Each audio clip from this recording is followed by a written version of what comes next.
The Hidden Figure, a seven-chapter mystery, The Inheritance.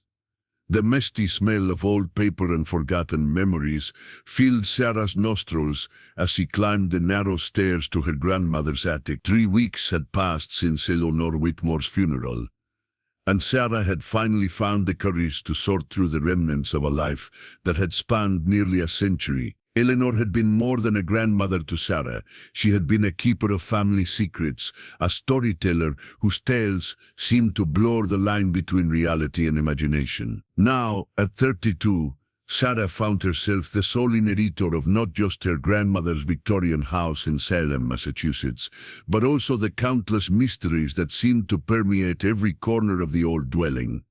The attic was a treasure trove of the past. Dios motes dancing in the pale afternoon light that filtered through a small, grimy window. Boxes upon boxes lined the walls, each one carefully labeled in Eleanor's precise handwriting. Christmas decorations 1965.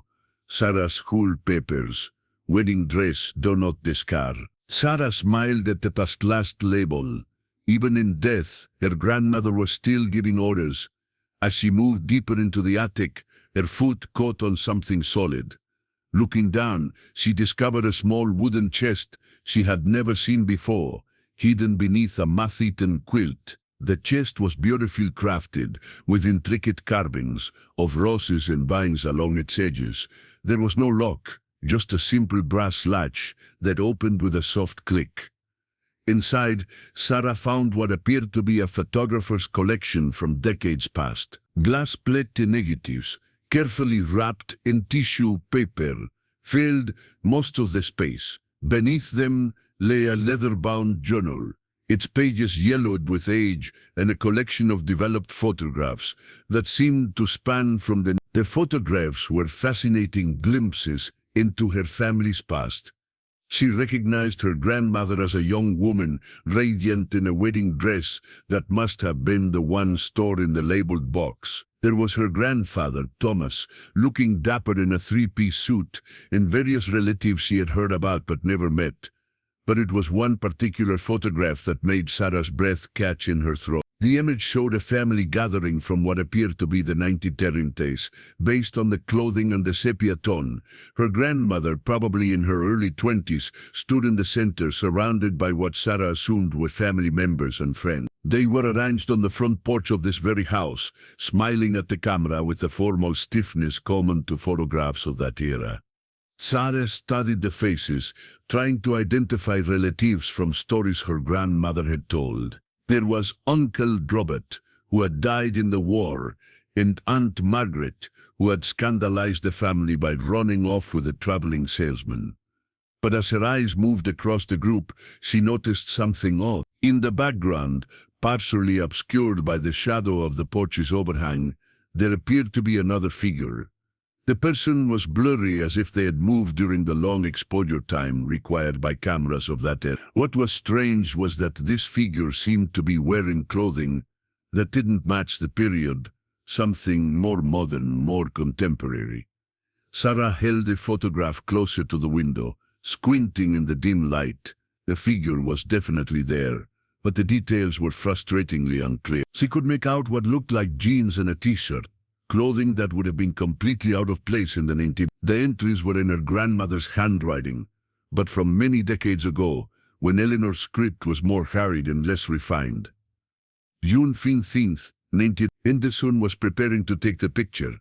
I could have sworn I saw someone standing behind the group, someone who wasn't supposed to be there. When I turned to look, there was no one. Mr. Henderson said I was imagining things, but I know what I saw.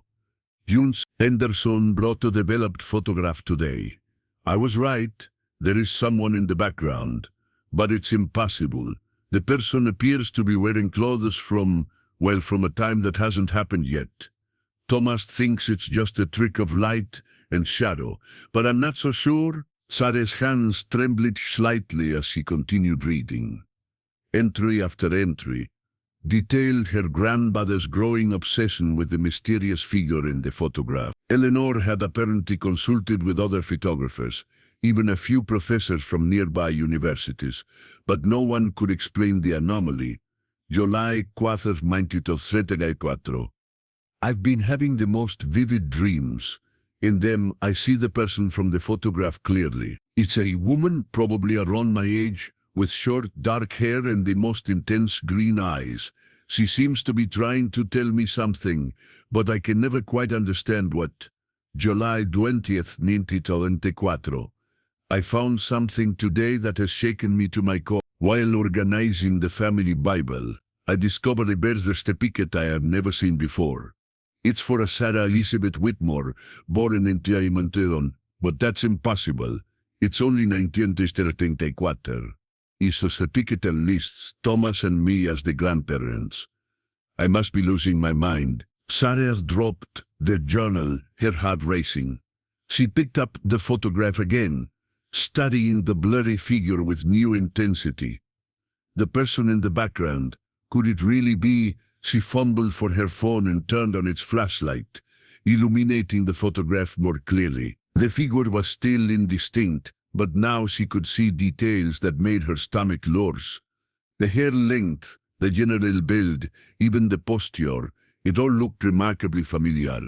Are you intrigued by family mysteries and unexplained phenomena? Subscribe to our newsletter for more spine-tingling stories that blur the line between reality and the impossible. Click here to join thousands of readers who love a good mystery. Racing downstairs, Sarah found a magnifying glass in her grandmother's desk drawer and returned to the attic. Under magnification, the figure became slightly clearer, though still frustratingly vague. But what she could see made her blood run cold. The person in the photograph was wearing what looked exactly like the jeans and vintage band t-shirt Sarah had put on that morning. Sarah spent the rest of the evening poring over the journal and the collection of photographs. The more she read, the more disturbed she became. Her grandmother's entries revealed a woman slowly becoming obsessed with what she believed to be a supernatural occurrence, but what Sarah was beginning to suspect might be something far more complex. August 3rd, 1934, I confronted Mr. Henderson today about the photograph. At first, he insisted and knew nothing about the strange figure, but when I pressed him, his demeanor changed completely. He became agitated, almost frightened. He kept muttering about temporal echoes and photographic anomalies that shouldn't exist. Before he left, he made me promise never to show the photograph to anyone else. August 10th, 1934. Mr. Henderson returned today, uninvited. He seemed desperate to get the photograph back, offering me far more money than it could possibly be worth. When I refused, he became almost threatening. He said there were forces at work that I couldn't understand, and that keeping the photograph could be dangerous. I've hidden it away where he'll never find it. Sarah realized that the wooden chest she had discovered must have been that hiding place, but who was Miss Henderson? And why had they been so desperate to retrieve the photograph? The next morning, Sarah decided to visit the Salem Historical Society. If Mr. Henderson had been a local photographer in the 1920s, there might be records of his work or his business. The Historical Society was housed in a beautiful colonial building just a few blocks from Sarah's inherited home. The librarian, an elderly woman named Mrs. Chen, was delighted to help with the research. Henderson photography. Mrs. Chen mused, typing into her computer. Oh yes, we have quite a bit of information about that business. Quite a tragic story. Actually, she led Sarah to a table and returned with several folders and a few books about local businesses from the early. Marcus Henderson was considered one of the finest photographers in the region. Mrs. Chen explained. He had a studio downtown from 1920 in D. Carnobaton, specialized in family portraits and what he called experimental photography. But then, something happened in late. Sarah opened the first folder and found several examples of Henderson's work. The photographs were indeed exceptional, with a clarity and artistic quality that seemed ahead of their time. What happened in Sarah asked, Mrs. Chen lowered her voice, as if sharing a secret. Well, according to the newspaper reports, Henderson claimed to have discovered what he called temporal photography, the ability to capture images across time. He said he could photograph the past and the future. Of course, everyone thought he had lost his mind. She pulled out a yellowed newspaper clipping dated September 20. The headline read, "Local photographer claims to capture time itself in pictures." The article was brief, but fascinating. Henderson had apparently held a press conference where he displayed several photographs that he claimed showed people and events from different time periods. The reporter was clearly skeptical, describing Henderson as a man whose artistic ambitions have clearly exceeded his grasp on reality. "What happened to him?" Sarah asked. "That's the tragic part," Mrs. Chen replied. 3 days after that newspaper article was published, Henderson's studio burned down. He died in the fire, along with most of his work. The official cause was listed as an electrical fire, but there were rumors. What kind of rumors? Mrs. Chen glanced at Rowan to make sure they weren't being overheard. Some people said the fire was deliberately set. Henderson had apparently been receiving threats from people who thought his claims about temporal photography were blasphemous or dangerous. Others believed he had actually discovered something extraordinary and that someone wanted to silence him. Sarah felt a chill run down her spine. Were any of his photographs saved? Very few. The Historical Society has maybe a dozen examples of his conventional work, but nothing from his experimental period. If any of those temporal photographs survived, we've never seen them. Sarah thanked Mrs. Chen and left the Historical Society with her mind racing. The photograph in her grandmother's collection might be one of the only surviving examples of Henderson's experimental work. But if that were true, what did it mean? That evening, Sarah returned to the attic and examined the glass plate negatives she had found in the chest. Most of them appeared to be conventional family photographs from the 1930s, but 3 of the plates were different. They were labeled in Henderson's handwriting, "Temporal Experiments." Sarah had never developed photographs from glass plate negatives before, but she remembered that her grandmother had maintained a small darkroom in the basement. Eleanor had been an amateur photographer herself and had often developed her own film. The dark room was exactly as her grandmother had left it, with chemicals that were probably decades old but might still be usable. Sarah spent several hours researching the process online and gathering the necessary supplies from a photography store in town. Working in the red-lit darkness of the basement, Sarah carefully developed the first glass plate negative. As the image slowly appeared in the developer solution, she gasped. The photograph showed the same family gathering from the 1920s, but from a different angle. And in this version, the mysterious figure in the background was much clearer. It was definitely a woman, probably in her 30s, with short dark hair and an expression of intense concentration. She was wearing modern clothing, jeans, a t-shirt, and what looked like contemporary sneakers, but most shocking of all, the woman appeared to be holding something in her hand that looked remarkably like a modern smartphone. Sarah developed the second plate, her hands shaking with anticipation. This photograph showed a completely different scene, a street view of downtown Salem, but with an impossible mixture of elements from different time periods. Horse-drawn carriages shared the road with what appeared to be modern cars, and people in 1930s clothing walked alongside others wearing contemporary outfits. The third photograph was the most disturbing of all. It showed the interior of what appeared to be Henderson's photography studio, but the image seemed to be layered, as if multiple exposures had been combined. In one layer, Henderson could be seen working with his camera equipment. In another, the same studio appeared to be on fire, with flames consuming everything.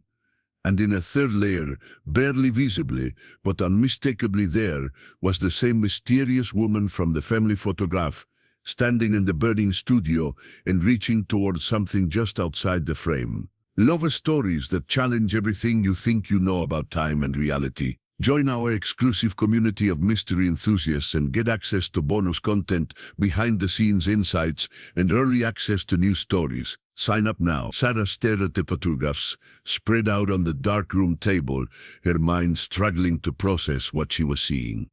If these images were genuine, and they certainly appeared to be, then Henderson had somehow managed to photograph events across different time periods simultaneously. But how was that possible? And more importantly, who was the woman who appeared in multiple photographs, wearing clothes from a time period that hadn't existed when the pictures were taken? As Sarah turned off the dark-room lights and headed back upstairs, she couldn't shake the feeling that she was being watched. The old house creaked and settled around her, but there was something else, a presence that seemed to move just at the edge of her perception. In her grandmother's journal, she found one final entry that she had missed before. September 20th, 1934. I've been seeing her everywhere now, the woman from the photograph. She appears in reflections, in shadows, sometimes standing at the end of the hallway when I wake up at night. I don't think she means any harm. In fact, I believe she's trying to warn me about something. Mr. Henderson came by again today, more desperate than ever. He says the photographs are dangerous, that they've torn holes in time itself. I'm beginning to think he might be right. That was the final entry. 3 days later, according to the newspaper, Henderson's studio had burned down. Sarah looked at the developed photographs again, focusing on the woman's face. There was something familiar about her features, something that nagged at the back of Sarah's mind. She walked to the bathroom and looked at herself in the mirror, then back at the photograph. The resemblance was subtle but unmistakable. The shape of the eyes, the curve of the jawline, the way the woman held her head. The woman in the 1930s photograph looked exactly like an older version of Sarah herself. Sarah barely slept that night.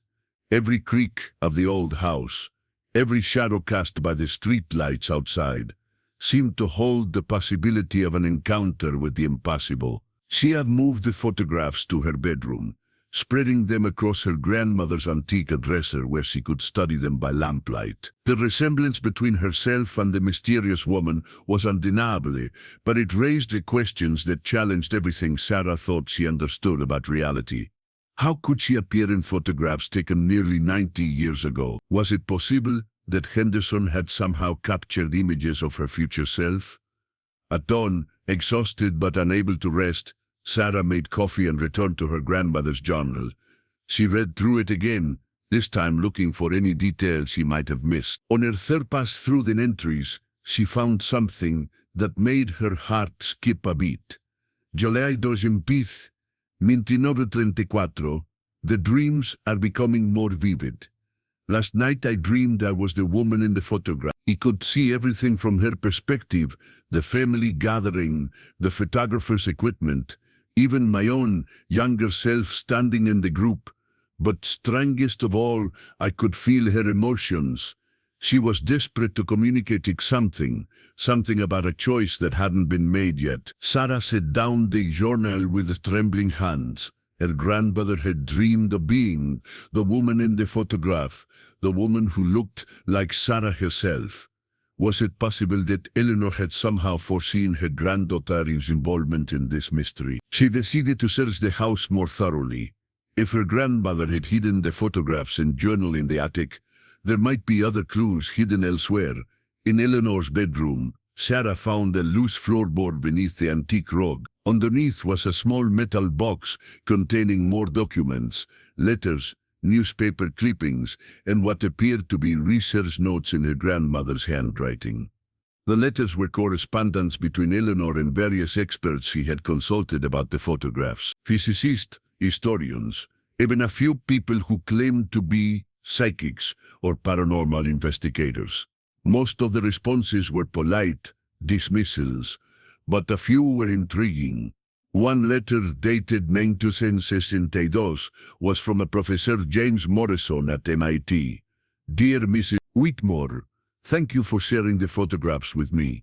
While I cannot offer a conventional scientific explanation for what you've documented, I must admit that the images are unlike anything I've encountered in my 30 years of study in photographic anomalies. The temporal layering you describe is theoretically possible according to some interpretations of quantum mechanics, particularly those dealing with the many-worlds hypothesis. If Henderson had somehow discovered a way to capture quantum superposition in photographic form, it might explain the apparent time displacement in your images.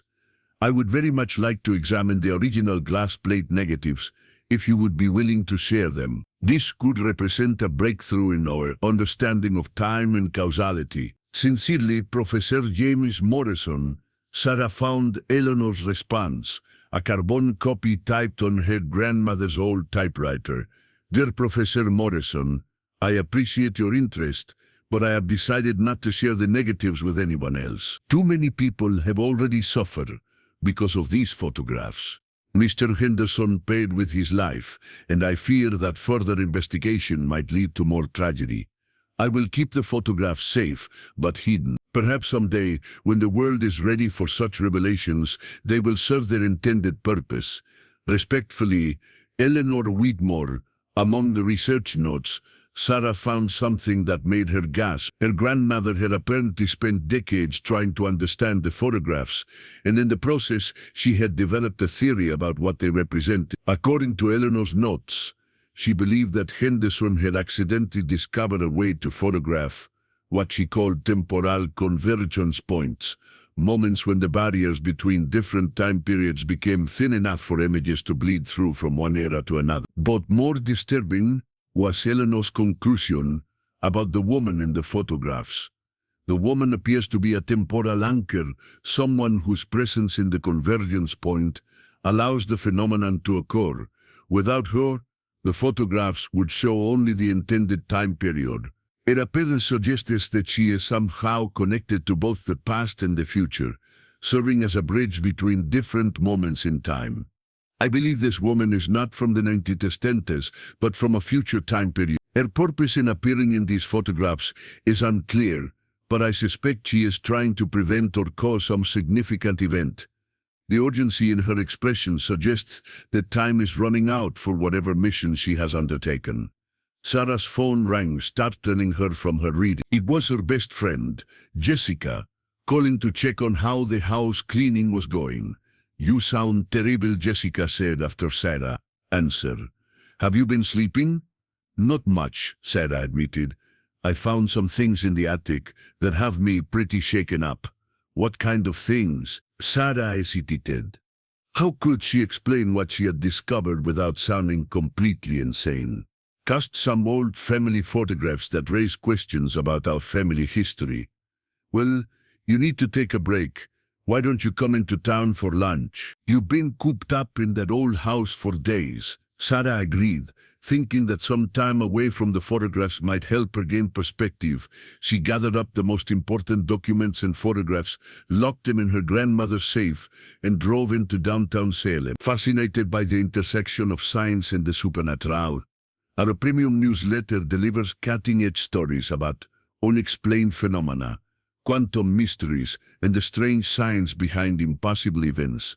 Subscribe today for exclusive content. The restaurant Jessica had chosen was busy and bright, a welcome contrast to the shadowy atmosphere of the old house. Over lunch, Sarah found herself relaxing for the first time in days. Jessica's cheerful chatter about her job and her latest dating adventures provided a comforting return to normalcy.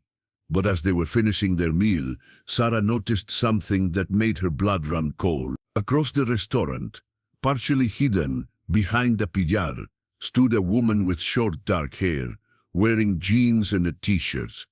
The woman was watching Sarah intently, and when their eyes met, she gave a slight nod before disappearing behind the pillar. Sarah jumped up from the table so quickly that she knocked over her water glass.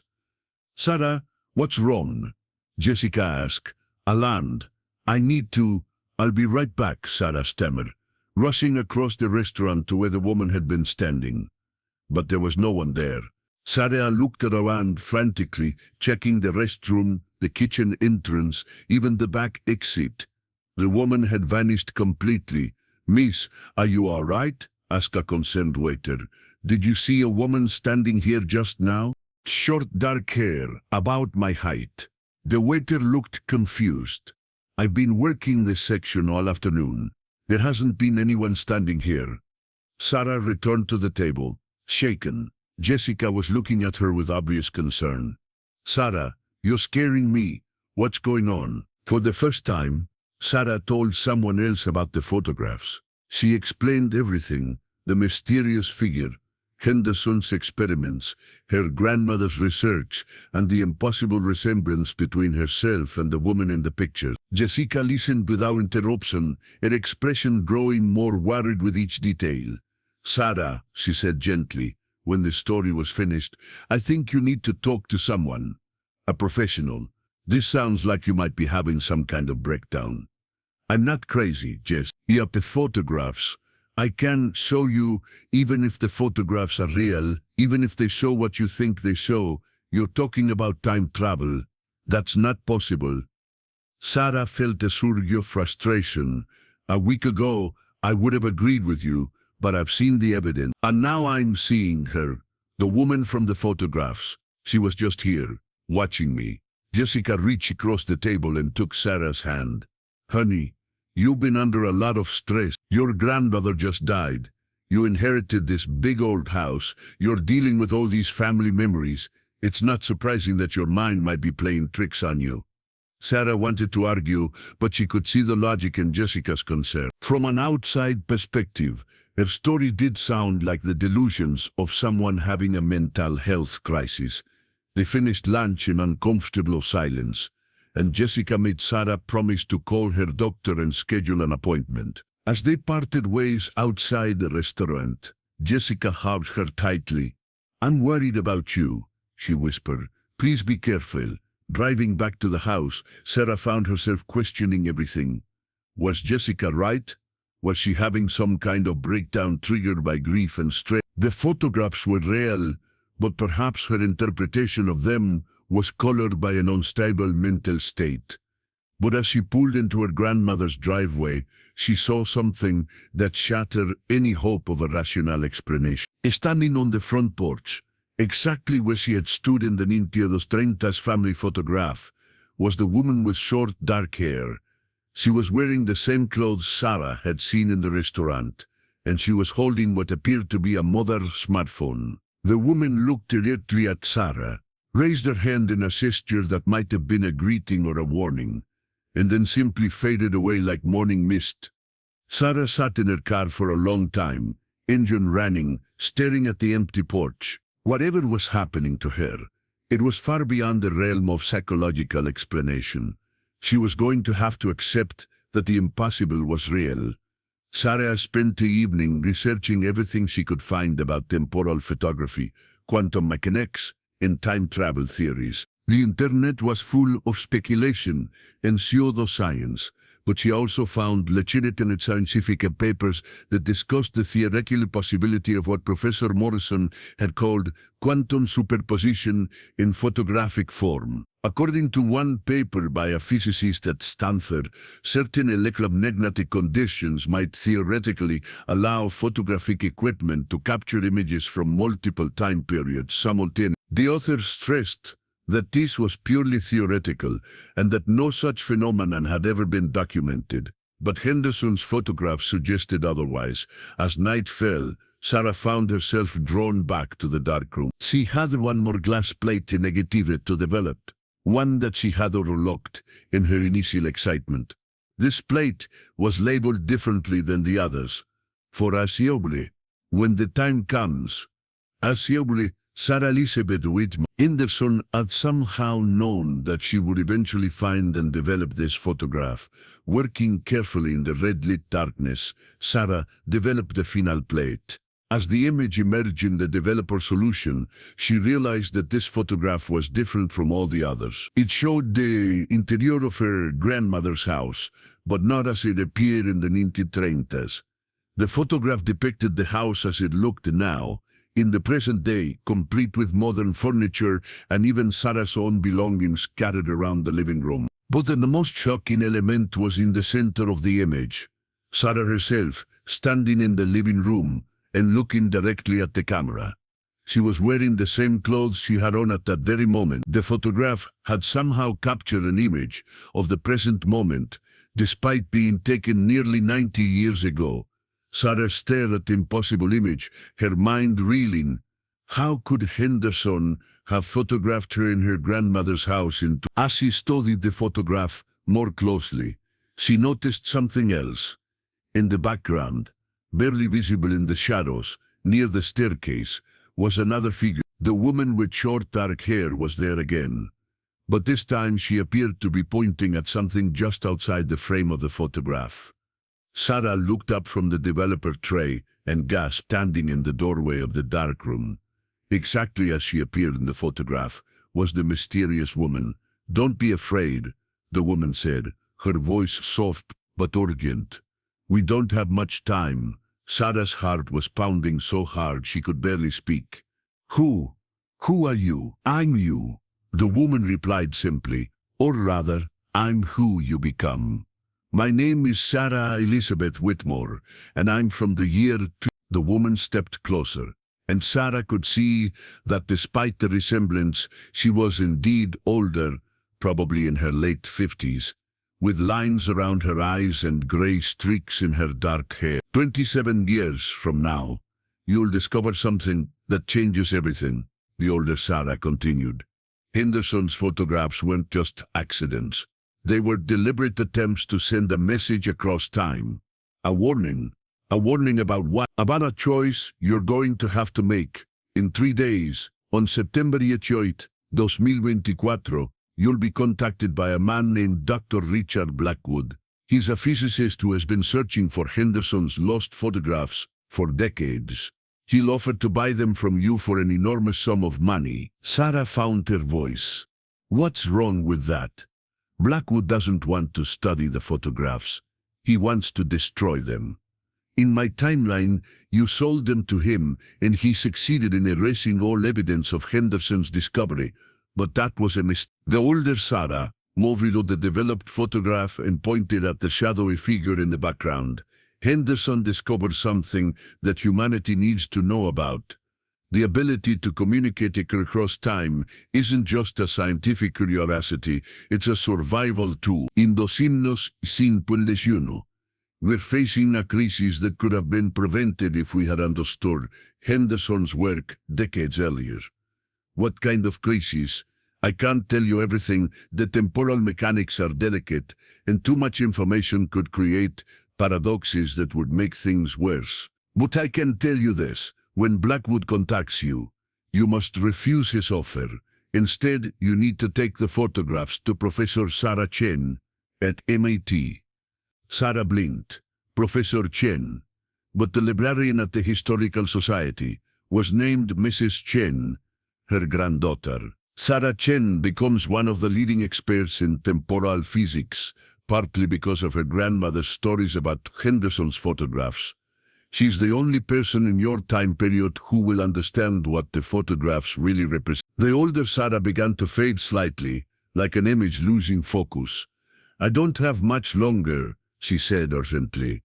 "The temporal window is closing. Remember, refuse Blackwood's offer. Take the photographs to Professor Chen at MIT, and whatever you do, don't let anyone destroy Henderson's work." "Wait," Sarah called out. "How do I know you're really telling the truth? How do I know you're really me from the future?" The older Sarah smiled sadly. "Because you have a scar on your left knee from when you fell off your bike when you were 7. You were wearing your favorite purple dress, and you cried more about the dress being ruined than about the cut on your knee. And because you still have nightmares about the car accident that killed your parents when you were 12. Sarah's breath caught. Those were details she had never shared with anyone, not even Jessica. "The photographs are the key to everything," the older Sarah continued, as she faded further. "Henderson saw the future, and he saw the past. He knew that someday someone would need to make the right choice. That someone is you." And then she was gone, leaving Sarah alone in the dark room with the impossible photograph and a head full of questions. Ready to dive deeper into the world of temporal mysteries and impossible choices? Join our VIP Readers Club for exclusive access to extended chapters, character backstories, and interactive elements that let you influence the story's direction. Click here to become part of the adventure. Sarah spent the rest of the night in the living room, staring at the spot where her future self had stood in the photograph. The image was undeniably real. She could see every detail of the room, exactly as it appeared around her now. But the implications were staggering. Eve, the older Sarah, was telling the truth. Then in 3 days, Sarah would face a choice that would determine not just her own future, but potentially the future of humanity itself. The weight of that responsibility was almost overwhelming. She tried to think rationally about what she had experienced. Was it possible that stress and grief had caused her to hallucinate the entire encounter? The older Sarah had known details about her childhood that no one else knew, but perhaps her subconscious mind had created those validating details as part of an elaborate delusion. But the photographs were real. The documentation was real. Henderson's work was real. As dawn broke over Salem, Sarah made a decision. Whether or not her encounter with her future self had been real, she was going to treat the warning as genuine. When Blackwood contacted her, if he contacted her, she would refuse his offer and take the photographs to Professor Chen at MIT. She spent the morning researching Professor Sarah Chen and found that she was indeed a respected physicist specializing in quantum mechanics and temporal theory. Her published papers included several that dealt with the theoretical possibility of time travel and temporal communication. Sarah also found something interesting in Professor Chen's biography. She had grown up in Salem, Massachusetts, and her grandmother had worked at the Salem Historical Society for over 40 years. The connections were too numerous to be coincidental. On September 16th, 2 days before the date her future self had mentioned, Sarah received an unexpected phone call. Miss Whitmore, this is Dr. Richard Blackwood from the Institute for Advanced Physics. I understand you recently inherited your grandmother's estate. I'm calling because I believe she may have possessed some historical photographs that would be of great interest to my research. Sarah's blood ran cold. Everything was happening exactly as her future self had predicted.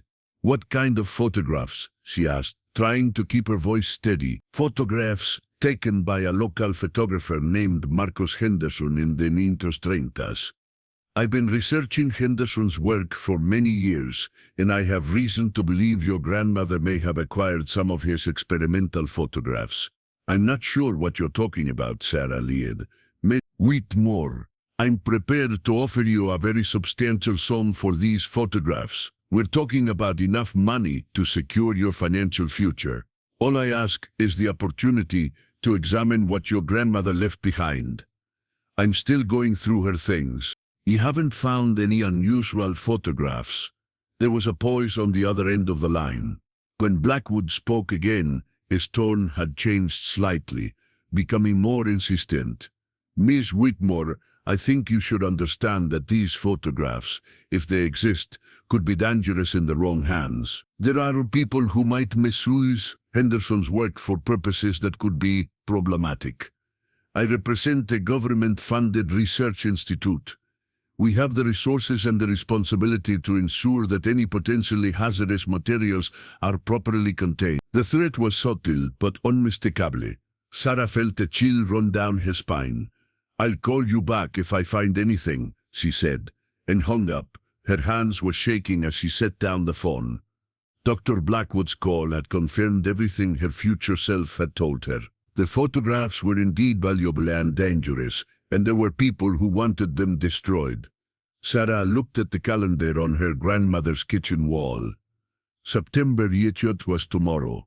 It was time to make the choice that would determine the future. Sarah barely slept on the night of September 17th.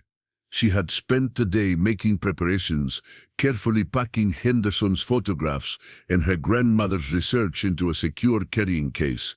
She had also made an appointment to meet with Professor Sarah Chen at MIT the following afternoon. Dr. Blackwood, had called twice more, each time becoming more insistent and offering increasingly large sums of money. During the final call, he had dropped all pretense of polite academic interest. "Miss Whitmore, I think you're making a serious mistake," he had said. "These photographs represent a technology that could be catastrophically misused. The responsible thing to do is to turn them over to people who understand the implications." "And you're one of those people?" Sarah had asked. "Someone who understands that some knowledge is too dangerous to exist."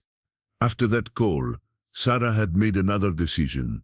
She wasn't going to wait until her scheduled appointment with Professor Chen. She was going to drive to MIT that evening and spend the night in a hotel near the campus. If Blackwood was as dangerous as her future self had suggested, staying in her grandmother's house might not be safe.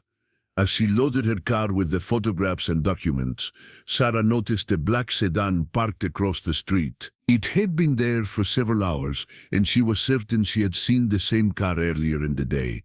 Near the restaurant where she had lunch, she was being watched. Sarah drove carefully through Salem's narrow streets, checking her rear-view mirror frequently. The black sedan followed at a discreet distance, confirming her suspicions. When she reached the highway, she decided to test whether she was really being tailed. She took an unexpected exit and drove through a residential neighborhood, making several random turns. The sedan stayed with her, no longer bothering to maintain a subtle distance. Sarah's heart was racing, but she forced herself to think clearly. She needed to lose her tail before heading to MIT.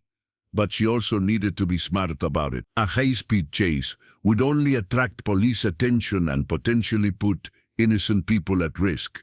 She remembered a large shopping mall about 10 miles ahead, the kind of place with multiple entrances and exits, and enough foot traffic to provide cover. If she could get inside the mall and exit through a different door, she might be able to lose her pursuers. The plan worked better than she had hoped. Sarah parked near the main entrance, grabbed her carrying case, and walked quickly into the crowded mall. She made her way through the department store to the opposite end of the building, where she called a taxi from her phone.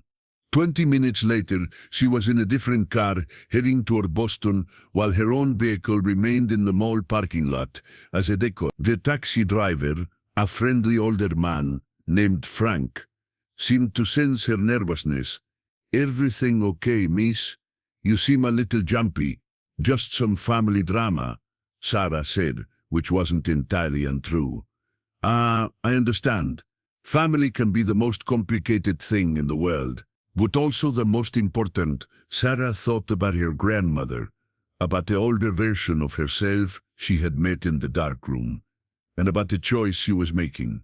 Frank was right. Family was complicated, especially when it extended across multiple decades. She checked into a hotel near MIT and spent the evening reviewing all of her grandmother's research one more time.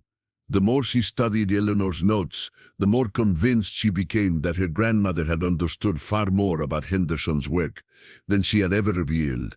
One passage in particular stood out. "I believe the photographs are not just records of temporal anomalies, but active communication devices. The woman who appears in them is not trapped in the past. She is choosing to appear there, sending messages across time to influence events in her own past.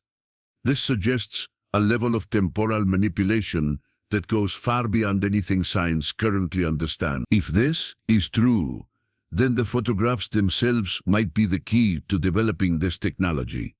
Henderson may have inadvertently created the first working time communication device."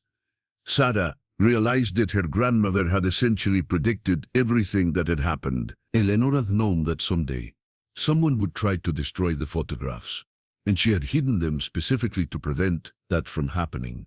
The next morning, Sarah walked across the MIT campus to Professor Chen's office. The building was modern and impressive, filled with the kind of advanced scientific equipment that would have seemed like magic to Marcus Henderson in the night. Professor Chen was younger than Sarah had expected, probably in her early 40s, with an intense but friendly demeanor. Her office was cluttered with papers, books, and what appeared to be experimental apparatus. Miss Wedmore, thank you for coming, Professor Chen said as she invited Sarah to sit down. Your phone call yesterday was quite intriguing. You mentioned some unusual photographs from the 90s. Sarah opened her carrying case and carefully removed Henderson's photographs, along with her grandmother's research notes. She spread them across Professor Chen's desk and watched as the physicist's expression changed from polite interest to amazement. My God, Professor Chen whispered, picking up one of the temporal photographs with trembling hands. These are impossible. That's what I thought too, Sarah said. But they're real. Professor Chen examined each photograph carefully, using a magnifying glass to study the details. When she reached the photograph that showed Sarah in her grandmother's present-day living room, she looked up with wide eyes. This photograph shows you, doesn't it? But it was taken in the 19th. That's what the evidence suggests. Professor Chen set down the photograph and leaned back in her chair. Miss Whitmore, if these photographs are genuine, and they certainly appear to be, then they represent the most significant scientific discovery of the past century. They prove that temporal communication is not only possible but that it was achieved nearly 90 years ago. My grandmother believed that someone would try to destroy them, Sarah said. Yesterday, a man named Dr. Richard Blackwood contacted me and offered to buy them. When I refused, he became threatening. Professor Chen's expression darkened. Richard Blackwood. Yes, I know of him. He's part of a government program that deals with what they call anomalous technology. Their mandate is to suppress scientific discoveries that they believe could be dangerous if made public. So he really would destroy them, without question. Blackwood's department has been responsible for burying dozens of breakthrough discoveries over the past few decades. They believe that certain technologies are too dangerous for humanity to possess. Sarah thought about her encounter with her future self and the warning about a crisis in 2051 that could have been prevented with knowledge of Henderson's work. What if they're wrong? She asked. What if suppressing this technology actually makes things worse? Professor Chen smiled. That's exactly the right question to ask. And it's why I'm going to help you make sure these photographs are preserved and studied properly. Over the next several hours, Professor Chen examined the photographs using sophisticated equipment in her laboratory. She confirmed that they were genuine glass plate negatives from the 1930s, and that the images they contained showed impossible temporal layering. The physics behind this should be impossible, she explained, as they worked, but the evidence is undeniable. Henderson somehow managed to create a photographic process that could capture images across multiple time periods simultaneously. How is that possible? He had a theory, but it is going to sound like science fiction. I believe Henderson accidentally discovered a way to create what we call quantum entanglement between his photographic equipment and specific points in space-time. This would allow his cameras to capture images from any time period that shared certain quantum characteristics with the moment when the photograph was taken. Sarah tried to understand the implication. So the woman in the photographs, my future self, she's somehow quantum entangled with the past. It's possible. If you were to develop the same quantum signature that existed when Henderson took these photographs, you might be able to communicate it backward through time using the same mechanism. As if summoned by their conversation, Sarah's phone rang. The caller ID showed Dr. Blackwood's number. Miss Whitmore. Blackwood's voice was cold and formal. I know you're at MIT. I know you're with Professor Chen. And I know you have Henderson's photographs with you. Sarah looked at Professor Chen, who nodded grimly. Dr. Blackwood, Sarah said, putting the phone on speaker, I think you should know that Professor Chen has already documented everything.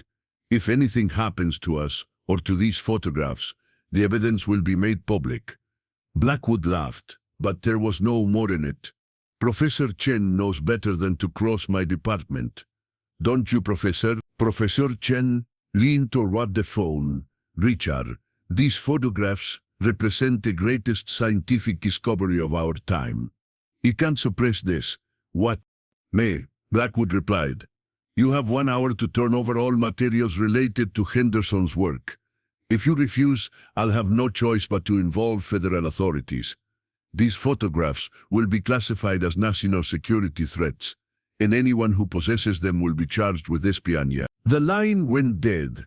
Professor Chen looked at Sarah with determination. We need to move quickly. If Blackwood is involving federal authorities, we don't have much time. What do you suggest? We're going to do exactly what Henderson did 90 years ago. We're going to send a message across time.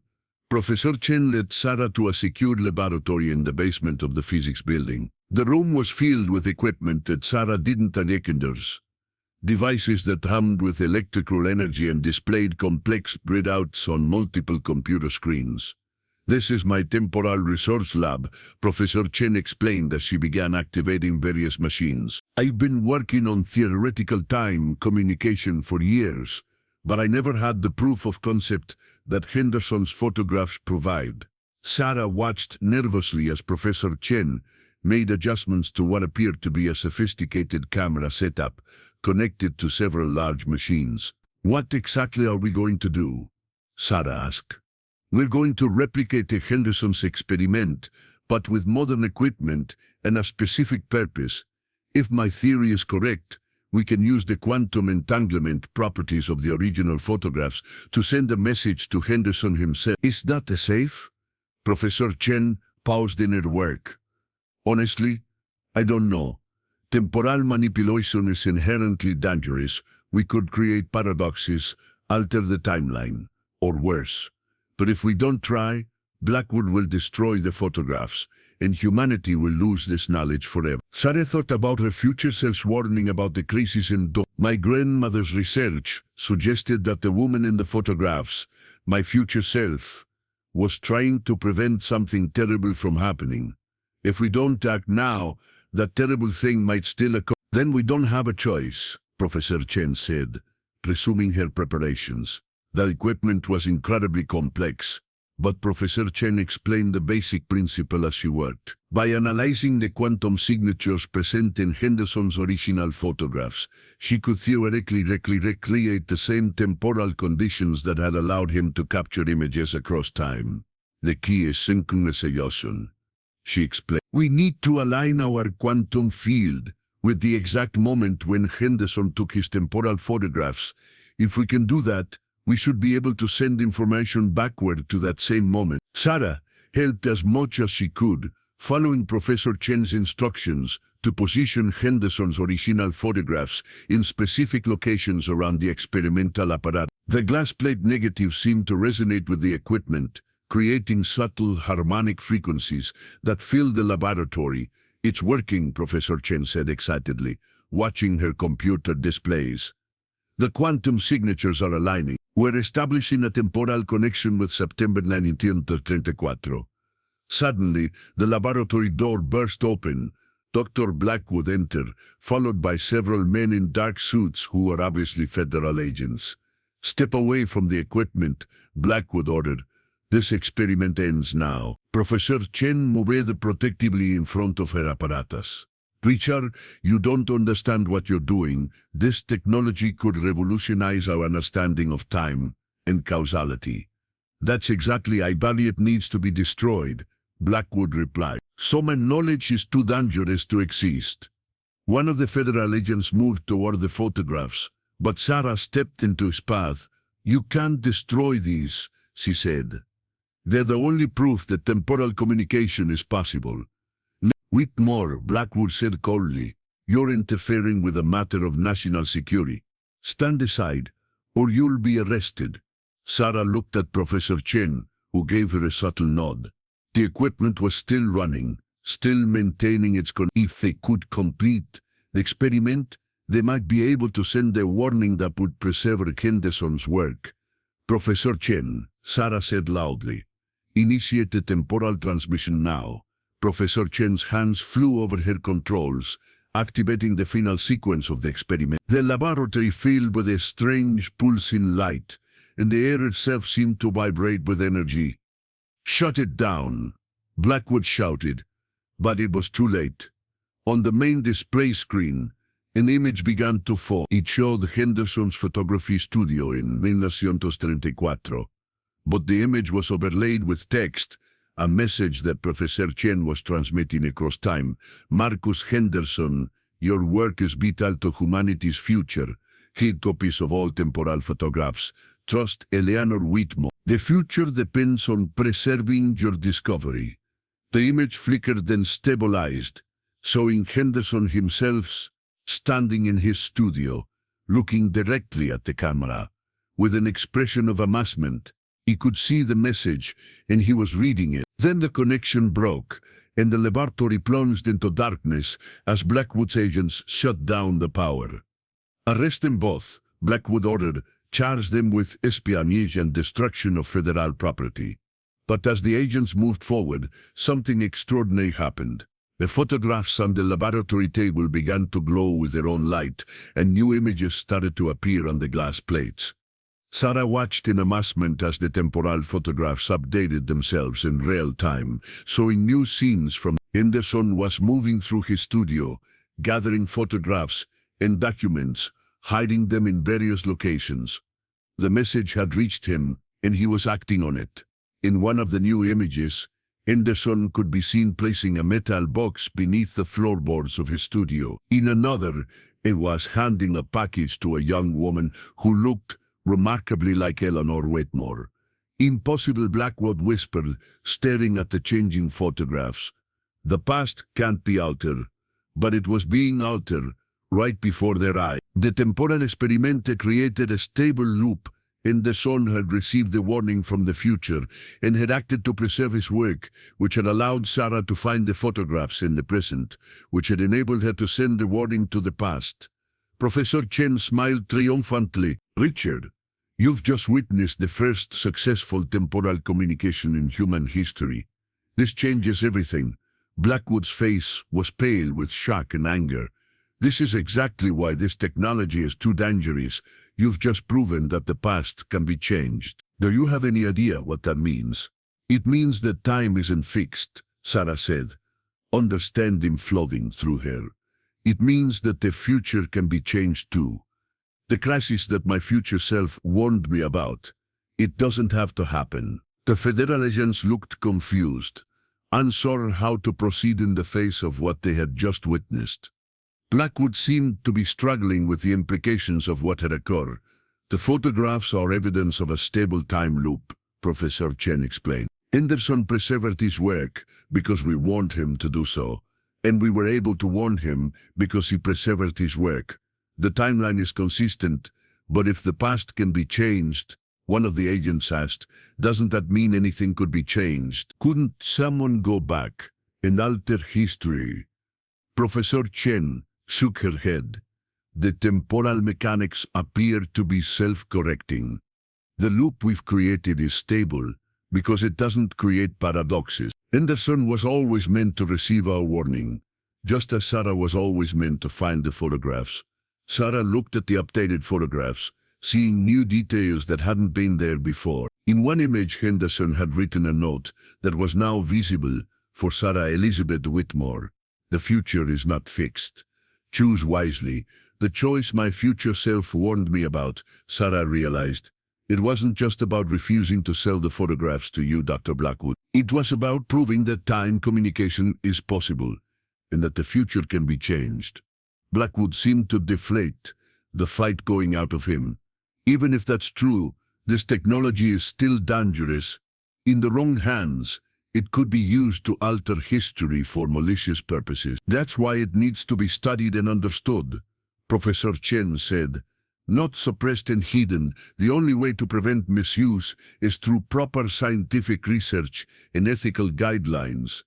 Sarah picked up the photographs, which had stopped glowing but retained their new images. "This belonged to humanity, not to any government agency. They represent hope, proof that we can learn from the future and change course when necessary." Blackwood looked at his agents, then back at the photographs. "This is beyond my authority to handle. I'll need to consult with my superior." "While you're consulting," Professor Chen said, "we'll be publishing our findings. The world deserves to know what we've discovered here today. As Blackwood and his agents left the laboratory, Sarah felt a profound sense of completion. The choice her future self had warned her about had been made, and the outcome was better than she had dared to hope. The photographs were safe, the technology was preserved, and the future was no longer fixed. 3 months later, Sarah stood in the renovated photography studio that had once belonged to Marcus Henderson. The building had been purchased by MIT and converted into the Henderson Institute for Temporal Studies, with Professor Chen as its director and Sarah as its chief archivist. The discovery of Henderson's temporal photography had indeed changed everything, just as Professor Chen had predicted. The scientific community had initially been skeptical, but the evidence was undeniable. Within weeks of the announcement, research teams around the world were working to replicate and expand upon Henderson's techniques. Sarah had spent those months carefully cataloging and studying not just Henderson's original work, but also the additional photographs and documents that had been discovered in the locations shown in the updated temporal images. Henderson had indeed hidden copies of his work throughout Salem, and each discovery had provided new insights into the mechanics of temporal communication. The most significant find had been Henderson's completed research notes hidden in a waterproof container beneath the floorboards of his original studio. These notes revealed that Henderson had been far more advanced in his understanding of temporal mechanics than anyone had realized. He had developed theoretical frameworks for control time communication that were decades ahead of their time. The irony is beautiful. Professor Chen had observed while studying Henderson's notes. He was using the Einstein's technology to achieve what we're only now beginning to understand with quantum computers and particle accelerators. Sarah had also made a personal discovery that had profound implications for her understanding of the events she had experienced. Among Henderson's papers was a letter addressed specifically to her. Dear Sarah Elizabeth Whitmore, if you are reading this, then the temporal loop has been successfully completed. I have received your warning from the future, and I have taken steps to preserve my work as instructed. I want you to know that your future self visited me in person on September 10th. She explained the full scope of what my photographs would mean for humanity's future, and she helped me understand how to create stable temporal communication channels. She also asked me to tell you something important. The crisis she warned you about, and by preserving this technology and ensuring its proper development, you have changed the timeline in ways that will save countless lives. The future is indeed not fixed, and you have proven that knowledge and courage can overcome even the most daunting challenges. With gratitude across time, Marcus Henderson. Reading that letter had been one of the most emotional moments of Sarah's life.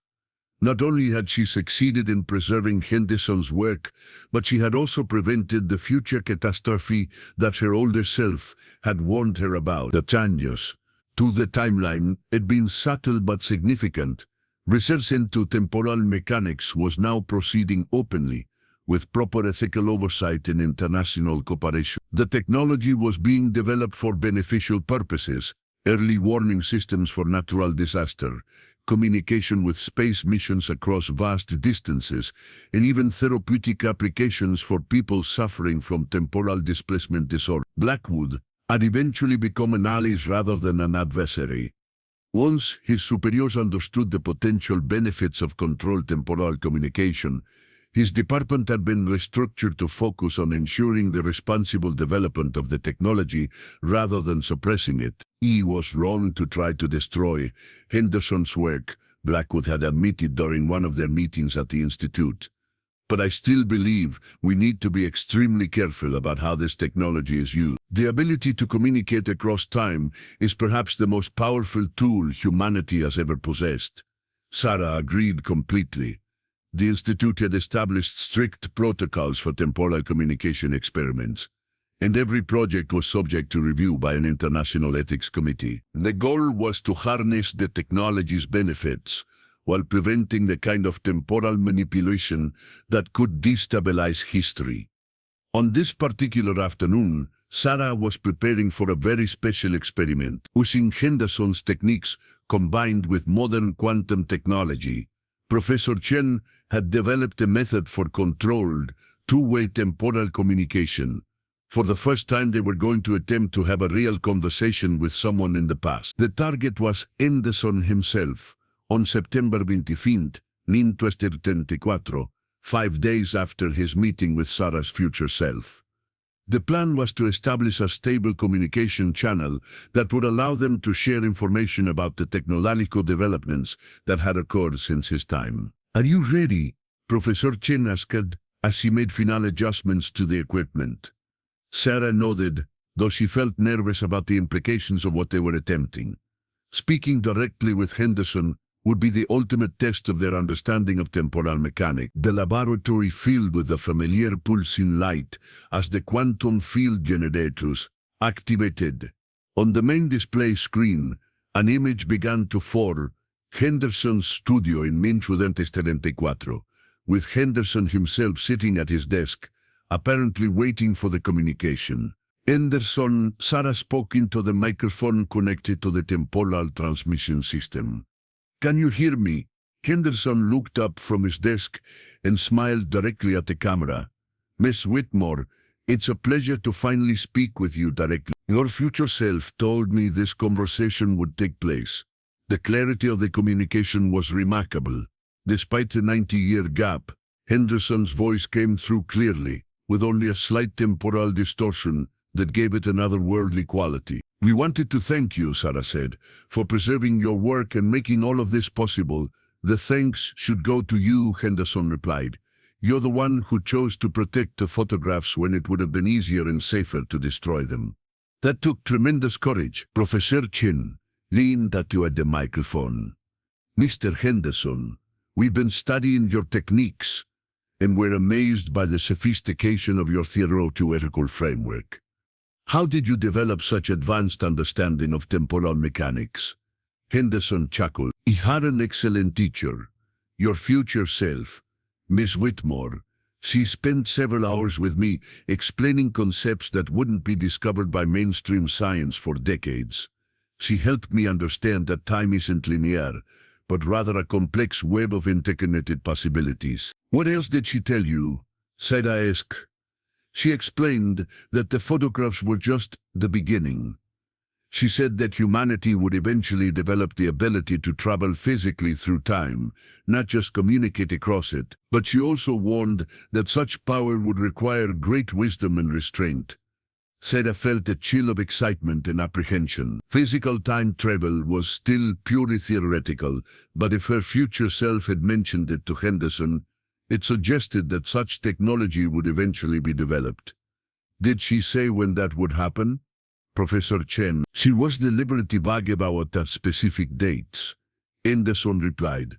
"But she did say that the foundation being laid now, with the preservation and study of temporal communication, would be essential for the safe development of more advanced temporal technologies." The conversation continued for another hour, with Henderson sharing insights about his experimental techniques, and Sarah and Professor Chen explaining how his work had been developed and expanded in the modern era. It was a remarkable exchange of knowledge across time, demonstrating the incredible potential of temporal communication.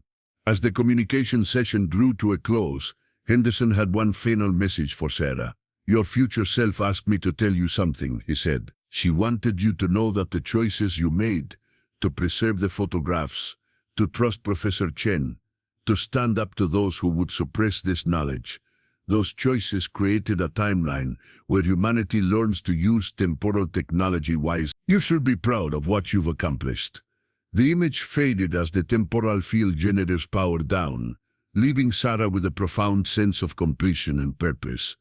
In the months that followed, the Henderson Institute became the leading center for temporal research worldwide. Sarah found herself at the center of a scientific revolution that was reshaping humanity's understanding of time, causality, and the nature of reality itself. She often thought about her grandmother Eleanor, who had spent decades protecting Henderson's secret, waiting for the right moment when the world would be ready for such revelations. Eleanor understood that some knowledge required patience, wisdom, and the right circumstances to be safely revealed.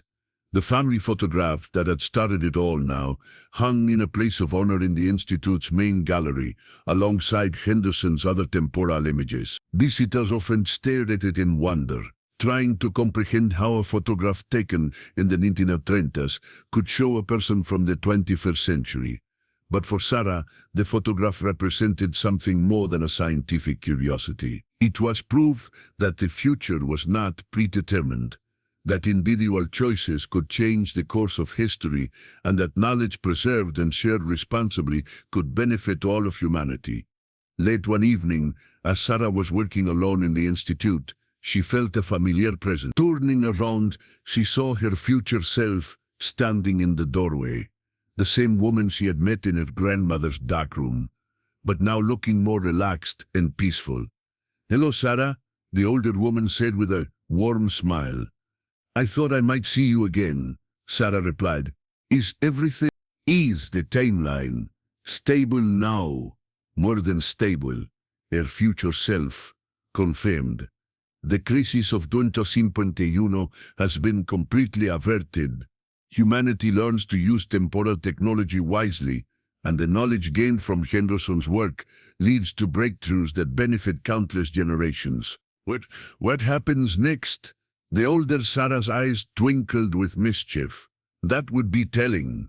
But I will say this, your work is just beginning. The photographs were the first step in a journey that will take humanity to places and times you can't yet imagine. Will I see you again? Part 5.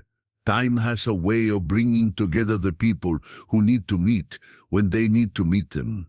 But for now, you have everything you need to continue the work. As her future self began to fade, she left Sarah with one final thought. Remember, every choice creates a new possibility. Choose it wisely and the future will be brighter than you can imagine. Sarah stood alone in the Institute, surrounded by the tools and knowledge that would shape humanity's temporal future. The hidden figure from the 1930s photograph had revealed her secrets, and in doing so, had opened doorways to possibilities that stretched across all of time. The story that had begun with a mysterious family photograph had become the foundation for humanity's greatest adventure, the exploration of time itself. And Sarah Elizabeth Whitmore, once a simple narrator of family mysteries, had become the guardian of humanity's temporal destiny.